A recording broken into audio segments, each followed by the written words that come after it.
বাংলাদেশ জামায়াতে ইসলামী ও ইসলামী ছাত্র শিবির নিষিদ্ধের প্রজ্ঞাপন আগামীকাল মঙ্গলবার প্রত্যাহার হচ্ছে।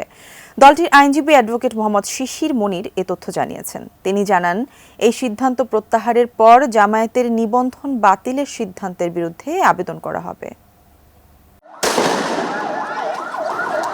বৈষম্য বিরোধী ছাত্র আন্দোলনের ব্যানারে কোটা সংস্কার আন্দোলন ও পরবর্তীতে শেখ হাসিনার সরকারের পদত্যাগের এক দফা আন্দোলনে ছাত্র জনতার পাশাপাশি সক্রিয় অংশগ্রহণ ছিল জামাতে ইসলামী ও ছাত্র শিবিরের নেতাকর্মীদের। 1 আগস্ট তৎকালীন ফ্যাসিবাদী সরকার জামাত ইসলামী, ইসলামী ছাত্র শিবির এবং তার অঙ্গ সংগঠনগুলোকে রাজনৈতিক দল এবং সংগঠন হিসেবে নিষিদ্ধ করে সন্ত্রাস দমন আইনের 18(1) এর ধারা অনুযায়ী প্রজ্ঞাপন জারি করে।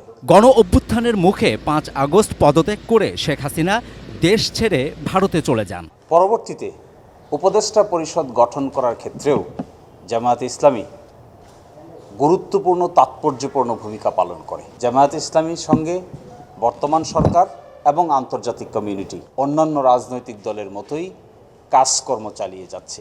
জামাত নিযুক্ত আইনজীবীরা সরকারের উপদেষ্টাদের সঙ্গে সিরিজ অফ আলোচনা চালিয়ে যান। স্বরাষ্ট্র মন্ত্রণালয়কে রিকোয়েস্ট করা হয়।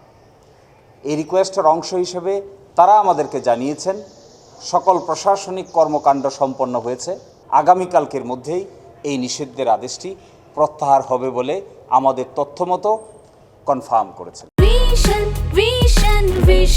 100% কপার কন্ডেন্সারে তৈরি ভিশন ফ্রিজ, তাই গুণে মানে অটুট থাকে বছরের পর বছর। হাইকোর্টের নির্দেশে নির্বাচন কমিশন জামাতে ইসলামীর নিবন্ধন বাতিল করে যে রায় দিয়েছিল তা পরে বহাল রাখেন সর্বোচ্চ আদালত। এর বিরুদ্ধে আপিল বিভাগে পুনর্বিবেচনা চেয়ে আবেদন করা হবে বলে জানিয়েছেন জামাতে ইসলামীর আইনজীবী মোহাম্মদ শিশির মনির। বাংলাদেশের সুপ্রিম কোর্ট ন্যায় এবং নীতির পক্ষে অবলম্বন করবেন এবং বাংলাদেশ জামাত ইসলামীর রেজিস্ট্রেশন প্রক্রিয়ায় আইনগতভাবে ফিরিয়ে দেবেন, এটি আমাদের প্রত্যাশা। সোমবার সুপ্রিম কোর্টের এনেক্স ভবনের সামনে এক সংবাদ সম্মেলনে শিশির মনির আরও জানান, আপিল বিভাগ জামাতের নিবন্ধন ফিরিয়ে দিয়ে ইতিবাচক সিদ্ধান্ত দিলে দাঁড়িপাল্লা নিয়েই নির্বাচনে যেতে পারবে দলটি। অতীতের প্রতীকেই তারা ফিরে পাবে, এটিই আইনগত বিধান হবে। Javed Akhtar, ATN news, Dhaka.